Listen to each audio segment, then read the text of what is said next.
ಚರ್ಮದ ಕಾಯಿಲೆಗಳು ನಮಗೆ ಸೀಸನಲ್ಲೂ ಆಗಬಹುದು, ಅವರ ನ್ಯೂಟ್ರಿಷನ್ ಅಂಡ್ ಹಾರ್ಮೋನ್ ಲೆವೆಲ್ಸ್ ಮೇಲೂ ಆಗಬಹುದು, ಅಥವಾ ಅವ್ರು ಹಚ್ಕೊಂಡ ಪದಾರ್ಥದಿಂದ ಒಳಗಡೆಯಿಂದ ಬರೋದು genetic problems, so many problems ಆಗುತ್ತೆ. ಮೊಡಮೆಗಳು ಏನಾಗುತ್ತೆ, ವೇ ಪ್ರೋಟೀನ್ ತಗೊಂಡ್ರೆ ಜಾಸ್ತಿ ಆಗುತ್ತೆ, ವೈಟಮಿನ್ B12 ಇಂಜೆಕ್ಷನ್ಸ್ ತಗೊಂಡ್ರೆ ಜಾಸ್ತಿ ಆಗುತ್ತೆ. ಚಳಿಗಾಲ ಅಂತ ತುಂಬಾ ವಾರ್ಮ್ ಬಟ್ಟೆಗಳು ಹಾಕೊಂಡಾಗ ಒಳಗಡೆ ಬೆವರು ಜಾಸ್ತಿ ಆಗಿ ನಿಮ್ಗೆ ಫಂಗಲ್ ಇನ್ಫೆಕ್ಷನ್ಸ್ ಆಗಬಹುದು. ಚಳಿಗಾಲದಲ್ಲಿ ನಮ್ಗೆ ಸೋರಿಯಾಸಿಸ್ ಅನ್ನೋ ಕಾಯಿಲೆ ಜಾಸ್ತಿ ಆಗುತ್ತೆ. ಅಟ್ ಲೀಸ್ಟ್ ದಿನಕ್ಕೆ ಒಂದು ಹಣ್ಣು, ಒಂದು ಹಸಿ ತರಕಾರಿ, 2 ಕುಕ್ಡ್ ವೆಜಿಟೇಬಲ್ಸ್. ಇವತ್ತು ಏನ್ರ ಬಗ್ಗೆ ಮಾತಾಡ್ತೀವಿ ನಾವು ಅಂತ ಹೇಳಿದ್ರೆ, ಮೋಸ್ಟ್ ಕಾಮನ್ ಸ್ಕಿನ್ ಕಂಡೀಷನ್ಸ್ ಅಂತ ಹೇಳ್ತೀವಿ. ಇವತ್ತು ನಾವು ಏನೇನ್ ನೋಡ್ತೀವಿ ಅಂತ ನಮ್ಮ ದಿನನಿತ್ಯದ ಪ್ರಾಕ್ಟೀಸ್ ಅಲ್ಲಿ ಮೋಸ್ಟ್ ಕಾಮನ್ ಅಂದ್ರೆ ಈ ಏಜ್ ಗ್ರೂಪ್ ಅಲ್ಲಿ ಡಿವೈಡ್ ಆಗುತ್ತೆ. ಅಡೋಲೆಸೆಂಟ್ಸ್ ಅಂದ್ರೆ ಈ 13 to 19 ಇಯರ್ಸ್ ಏಜು ಅಥವಾ ಅಡೋಲೆಸೆಂಟ್ಸ್ ಅಲ್ಲಿ ಮೊಡಮೆಗಳನ್ನ ತುಂಬಾ ಜಾಸ್ತಿ ನೋಡ್ತೀವಿ ನಾವು. ಹೇರ್ ಫಾಲ್ ನೋಡ್ತೀವಿ, hair growth on the face and body ನೋಡ್ತೀವಿ. ಇದು ನಾವು ಕಾಸ್ಮೆಟಿಕ್ ಅಂತಾನು ಹೇಳ್ಬೋದು, ಅಥವಾ ಇದನ್ನೆಲ್ಲ ಮೆಡಿಕಲ್ ಕಂಡೀಷನ್ಸ್ ಅಂತಾನು ಹೇಳ್ಬೋದು. ಮೊಡಮೆಗಳೆಲ್ಲ ನಾವು ಯಾಕೆ ಜಾಸ್ತಿ ನೋಡ್ತೀವಿ ಅಂತ ಹೇಳಿದ್ರೆ, ಲೈಫ್ ಸ್ಟೈಲ್ ಚೇಂಜಸ್ ಇರಬಹುದು, ಆ್ಯಂಡ್ ಅವ್ರದ್ದು ಡಯಟಲ್ಲಿ ಇರಬಹುದು, ಹಾರ್ಮೋನ್ ಪ್ರಾಬ್ಲಮ್ಸ್ ಇರಬಹುದು. ಅದಕ್ಕೆ ನಾವೇನು ಮಾಡ್ತೀವಿ, ಮೊಡಮೆಗಳು ಜಾಸ್ತಿ, ಕೂದಲು ಉದುರೋದು, ಮುಖದ ಮೇಲೆ ಬೇರೆ ಭಾಗದಲ್ಲಿ ಗಂಡಸರಿಗೆ ಬಂದಂಗೆ ಹೆಂಗಸರಿಗೆ ಕೂದಲು ಬರೋದು, ಇದೆಲ್ಲ ತುಂಬ ಕಾಮನ್.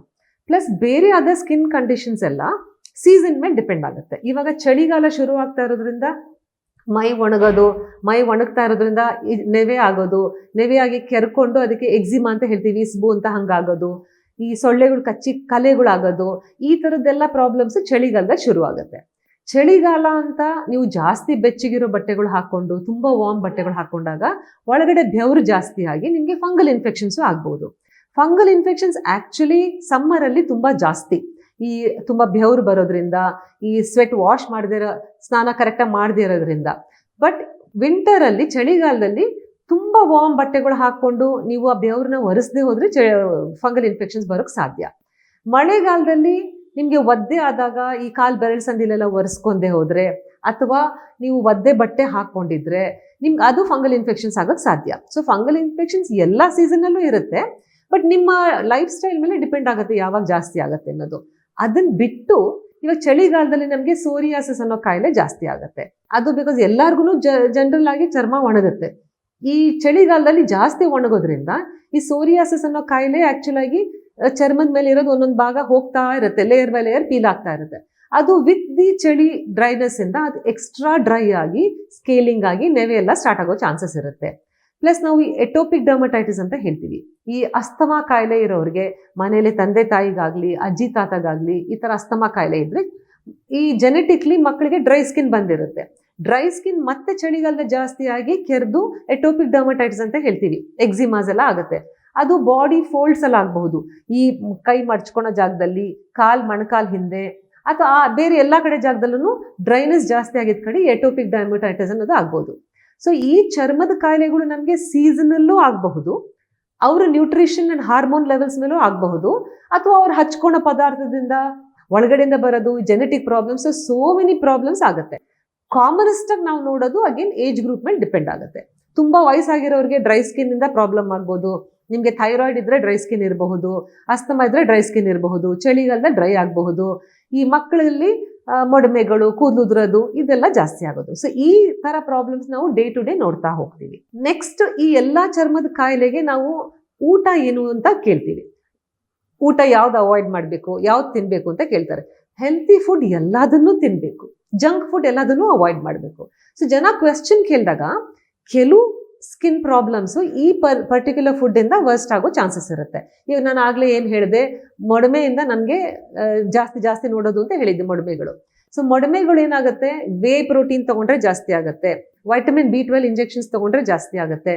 ಕೆಲವು high starchy food, high glycemic index foods ಅಂತ ಹೇಳ್ತೀವಿ, ತುಂಬ ಸ್ವೀಟ್ಸು, ಮಿಲ್ಕ್ ಸ್ವೀಟ್ಸು, ಆ ಮಿಲ್ಕ್ ಪ್ರಾಡಕ್ಟ್ಸು, ಈ ಥರದ್ದು ತಗೊಂಡಾಗ ಮೊಡಮೆಗಳು ಜಾಸ್ತಿ ಆಗ್ಬೋದು. ಬಟ್ ಮೊಡಮೆಗೆ ಈ ಫುಡ್ ಒಂದೇ ಕಾರಣ ಅಲ್ಲ, ಹಾರ್ಮೋನ್ಸು ಕಾರಣ. This food can version this condition ಅಂತ ಹೇಳ್ತೀವಿ. ಸೊ ಅದು ನಮಗೆ ಡಯಟ್ ತುಂಬ ಇಂಪಾರ್ಟೆಂಟ್ ಆಗುತ್ತೆ. ಇವಾಗ ಆಂಟಿ ಏಜಿಂಗ್ ಅವ್ರ ಆಂಟಿ ಪಿಗ್ಮೆಂಟೇಷನ್ ಡಯಟ್ ಅಂದರೆ ನಮಗೆ ವೈಟಮಿನ್ ಸಿ ಜಾಸ್ತಿ ಇರುವಂಥದ್ದು. ಸೊ ಎಲ್ಲ ಹಣ್ಣುಗಳಲ್ಲೂ ವೈಟಮಿನ್ ಸಿ ಜಾಸ್ತಿ ಇರುತ್ತೆ, ಕೆಲವು ತರಕಾರಿಗಳಲ್ಲೂ ವೈಟಮಿನ್ ಸಿ ಜಾಸ್ತಿ ಇರುತ್ತೆ. ಈ ಥರ ಫುಡ್, ಹಣ್ಣು ತರಕಾರಿಗಳನ್ನ ತೊಗೊಳೋದ್ರಿಂದ ನಮಗೆ ಮೈಗೆ ವೈಟಮಿನ್ ಸಿ ಜಾಸ್ತಿ ಸೇರಿಬಿಟ್ಟು ನಮಗೆ ಇಮ್ಯುನಿಟಿ ಜಾಸ್ತಿ ಆಗುತ್ತೆ, ಪಿಗ್ಮೆಂಟೇಷನ್ ಕಡಿಮೆ ಮಾಡೋದಕ್ಕೆ ಹೆಲ್ಪ್ ಆಗುತ್ತೆ. ಸೊ ಈ ಥರ ಫುಡ್ನ ನಾವು ತೊಗೊಳೋದು ಒಳ್ಳೆಯದು. ಬ್ಯಾಲೆನ್ಸ್ಡ್ ಫುಡ್ ಇದ್ದರೆ ಯಾವಾಗ್ಲೂ not just for skin, overall ಹೆಲ್ತ್ಗೂ ತುಂಬ ಇಂಪಾರ್ಟೆಂಟ್. ಫಾರ್ ಸ್ಕಿನ್ ಹೆಲ್ತ್ಗೆ ನಮಗೆ ಆಲ್ ಡಿಫ್ರೆಂಟ್ ಕಲರ್ಸ್ ಅಂತ ಹೇಳ್ತೀವಿ. ಎಲ್ಲಾ ಕಲರ್ ಫುಡ್ನು ನಾವು ಇನ್ಕ್ಲೂಡ್ ಮಾಡ್ಕೋಬೇಕಾಗುತ್ತೆ. ಹಣ್ಣಾಗ್ಲಿ, ತರಕಾರಿ ಆಗಲಿ, ಇದೆಲ್ಲ ಆಂಟಿ ಆಕ್ಸಿಡೆಂಟ್ಸ್ ಅಂತ ಹೇಳ್ತೀವಿ. ಬೇರೆ ಬೇರೆ ತರ ಕಲರ್ಸ್ ಇನ್ಕ್ಲೂಡ್ ಮಾಡಿದಷ್ಟು ನಮಗೆ ಆಂಟಿ ಆಕ್ಸಿಡೆಂಟ್ಸ್ ಮೈಗೆ ಸೇರುತ್ತೆ. ಅಟ್ಲೀಸ್ಟ್ ದಿನಕ್ಕೆ 1 ಹಣ್ಣು, 1 ಹಸಿ ತರಕಾರಿ, 2 cooked vegetables plus plenty of water. ನೀರು ನಾವು ಜಾಸ್ತಿ ಕುಡಿಲೇಬೇಕು. ನಮ್ಮ ನೀರಿನ ಅಂಶ ಚಳಿಗಾಲದಲ್ಲಿ ಕಡಿಮೆ ಆಗ್ತಾ ಹೋಗುತ್ತೆ, ಅದಕ್ಕೆ ಚರ್ಮ ಒಣಗುತ್ತೆ. ನಾನು 4 ಲೀಟರ್ 5 ಲೀಟರ್ ನೀರು ಕುಡಿತೀನಿ ಅಂದ್ರೆ ಅದು ಒಳ್ಳೇದಲ್ಲ. ನಿಮಗೆ ನಿಮಗೆ ಮೈಗೆ ಸೇರ್ಬೇಕಾಗಿರೋದಕ್ಕಿಂತ ಜಾಸ್ತಿ ನೀರು ಕುಡಿದ್ರೆ ನಿಮ್ಮ ಮೈನಲ್ಲಿರೋ ಸಾಲ್ಟ್ಸ್ ಎಲ್ಲ ಡೈಲ್ಯೂಟ್ ಆಗಿ ಆಕ್ಚುಲಿ ಸುಸ್ತಾಗುತ್ತೆ. ಸೊ ನಿಮ್ಮ ಮೈಗೆ ಬೇರೆ ಬೇರೆ ತರ ಹೇಳ್ತಾರೆ. ಕೆಲವ್ರು ಹೇಳ್ತಾರೆ ಎವ್ರಿ 20 kg ನಿಮ್ಮ ವೆಯ್ಟ್ಗೆ 1 ಲೀಟರ್ ನೀರು ಅಂತ ಹೇಳ್ತಾರೆ. ಕೆಲವ್ರು ಹೇಳ್ತಾರೆ ದೊಡ್ಡ ಗ್ಲಾಸಲ್ಲಿ ಒಂದು 8-10 ಗ್ಲಾಸ್ ನೀರು ಅಂತ. ಇನ್ನೊಬ್ರು ಹೇಳ್ತಾರೆ ಬಾಯಾರಿಕೆ ಆದಾಗ ಒಂದು ಫುಲ್ ಗ್ಲಾಸ್ ನೀರು ಕುಡೀರಿ, ಸ್ವಲ್ಪ ಮಾತ್ರ ಒದ್ದೆ ಮಾಡ್ಕೋಬೇಡಿ ಬಾಯಿ ಅಂತ. ನೆಫ್ರಾಲಜಿಸ್ಟ್ ಏನ್ ಹೇಳ್ತಾರೆ, ನಿಮ್ ಯೂರಿನ್ ಕಲರ್ಲೆಸ್ ಇರೋವರೆಗೂ ನೀರು ಕುಡಿ ಅಂತ. ಸೊ ನೀರು ತುಂಬಾ ಇಂಪಾರ್ಟೆಂಟ್. ಕಲರ್ಡ್ ವೆಜಿಟೇಬಲ್ಸ್ ತುಂಬಾ ಇಂಪಾರ್ಟೆಂಟ್, ಕಲರ್ಡ್ ಫ್ರೂಟ್ಸ್ ತುಂಬಾ ಇಂಪಾರ್ಟೆಂಟ್, ಅಂಡ್ ಬ್ಯಾಲೆನ್ಸ್ಡ್ ಫುಡ್. ನಿಮ್ದು ಪ್ರೋಟೀನ್ಸ್, ಕಾರ್ಬೋಹೈಡ್ರೇಟ್ಸ್, ಫ್ಯಾಟ್ಸ್ ಎಲ್ಲ ಬ್ಯಾಲೆನ್ಸ್ ಆಗಿರೋದು ನಿಮ್ಮ ಸ್ಕಿನ್ಗೆ ತುಂಬಾ ಒಳ್ಳೇದು. ಕೆಲವು ಫುಡ್ ನಾವು ಇವಾಗ ನಿಮ್ಗೆ ಫುಡ್ ಇಂದ ಟ್ರಿಗರ್ ಆಗಿರೋ ಅಲರ್ಜೀಸ್ ಇದ್ರೆ ನಾವು ಅವಾಯ್ಡ್ ಮಾಡಕ್ ಹೇಳ್ತೀವಿ. ಈ ಊಟ ತಿಂದಿದ ತಕ್ಷಣ ನನಗೆ ಮೈಯಲ್ಲಿ ನೆವೆ ಜಾಸ್ತಿ ಆಗುತ್ತೆ, ದದ್ದುಗಳು, ಗಂಧೆಗಳು ಅಂತ ಹೇಳ್ತೀವಿ, ಅರ್ಟಿಕೇರಿಯಾ ಜಾಸ್ತಿ ಆಗುತ್ತೆ ಅಂದ್ರೆ ಸೀ ಫುಡ್ ಅಂತ ಇರುತ್ತೆ. ಈ ಸೀ ಫುಡ್ ಅಂದ್ರೆ ಈ ಫಿಶ್, ಕ್ರ್ಯಾಬ್ ಅದೆಲ್ಲ ತಿಂದಾಗ ಕೆಲವರಿಗೆ ಮೈನಲ್ಲಿ ಅರ್ಟಿಕೇರಿಯಾ ಅನ್ನೋದು ಬರೋ ಚಾನ್ಸಸ್ ಇರುತ್ತೆ. ಅದನ್ನ ಅವಾಯ್ಡ್ ಮಾಡಿ ಅಂತ ಹೇಳ್ತೀವಿ. ಅಥವಾ ನಿಮ್ಗೆ ಅಸಿಡಿಟಿ, ಗ್ಯಾಸ್ಟ್ರೈಟಿಸ್, ಉಬ್ಬ ಬರೋದು, ಅದನ್ನ ಅವಾಯ್ಡ್ ಮಾಡೋದಕ್ಕೆ ಅಸಿಡಿಟಿ ಆಗುವಂಥ ಫುಡ್ನ ಅವಾಯ್ಡ್ ಮಾಡಬೇಕು. ಇವಾಗ ನಿಮ್ಗೆ ತುಂಬಾ ಖಾರ ತಿನ್ನೋದು, ತುಂಬಾ ಹೊತ್ತು ಹೊಟ್ಟೆ ಖಾಲಿ ಇರೋದು, ಅವಾಗ ಆಸಿಡ್ ಸಿಕ್ರೀಟ್ ಆಗುತ್ತೆ, ಅವಾಗ ಆಸಿಡಿಟಿ ಜಾಸ್ತಿ ಆಗುತ್ತೆ. ಮೈದಾ ಪ್ರಾಡಕ್ಟ್ಸ್ ತಿಂದಾಗ, ಕೆಲವ್ರಿಗೆ ನಟ್ಸ್ ತಿಂದಾಗ ಈ ಆಸಿಡಿಟಿ ಆಗುವಂಥ ಫುಡ್ ಎಲ್ಲ ನೀವು ಅವಾಯ್ಡ್ ಮಾಡಿದ್ರೆ ನಿಮ್ಗೆ ಅರ್ಟಿಕೇರಿಯಾ ಅನ್ನೋದು ಬರೋದಿಲ್ಲ, ಗಂಧೆಗಳು ಅಂತ ಏನ್ ಹೇಳ್ತೀವಿ ಅದು.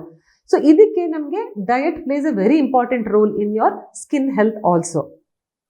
ಗಟ್ ಹೆಲ್ತ್ ಇಸ್ ವೆರಿ ಇಂಪಾರ್ಟೆಂಟ್ ಅಂತ ಹೇಳ್ತೀವಿ. ನಿಮ್ ಗಟ್ ಸರಿಗಿಲ್ಲ ಅಂದ್ರೆ, ನಿಮ್ ದಿನ ಬೆಳಿಗ್ಗೆ ಕರೆಕ್ಟಾಗಿ ಮೋಷನ್ ಆಗ್ತಾ ಇಲ್ಲ ಅಂದ್ರೆ ಡ್ರೈ ಸ್ಕಿನ್ ಆಗುತ್ತೆ, ಅಥವಾ ನೀವು ಜಾಸ್ತಿ ನೀರು ಕುಡ್ದಿಲ್ಲ ಅಂದ್ರೆ ಡ್ರೈ ಸ್ಕಿನ್ ಆಗುತ್ತೆ. ಸೊ ಈ ಗಟ್ ಹೆಲ್ತ್ ನಮ್ಗೆ ತುಂಬಾ ಇಂಪಾರ್ಟೆಂಟ್. ಸೊ ನಾವು ಹೆಲ್ತಿ ಫುಡ್ ತಿಂದಷ್ಟು ನಿಮ್ ಗಟ್ ಚೆನ್ನಾಗಿದ್ದಷ್ಟು, ಪ್ರೋಬಯೋಟಿಕ್ಸ್ ಅಂತ ಏನ್ ಹೇಳ್ತೀವಿ ನಾವು, ಮೊಸರು ಅದೆಲ್ಲ, ಇದನ್ನೆಲ್ಲ ತಿಂದಷ್ಟು ನಿಮ್ ಗಟ್ ಹೆಲ್ತ್ ಚೆನ್ನಾಗಿದ್ದಷ್ಟು ಸ್ಕಿನ್ ಹೆಲ್ತಿ ಆಗಿರುತ್ತೆ. ನೀವು ಸಣ್ಣ ಆಗ್ಬೇಕಲ್ವಾ, ಅದು ಒಂದು ಉತ್ತಮ ಆಹಾರದಿಂದ ಸಣ್ಣ ಆಗ್ಬೇಕಲ್ವಾ. ಪ್ರತಿದಿನ ನಮ್ಮ ಜೀನಿ ಸ್ಲಿಮ್ ನ ಯೂಸ್ ಮಾಡಿ ಯಾವುದೇ ಸೈಡ್ ಎಫೆಕ್ಟ್ ಇಲ್ದಂಗೆ ನೀವು ಸಣ್ಣ ಆಗ್ತೀರಾ.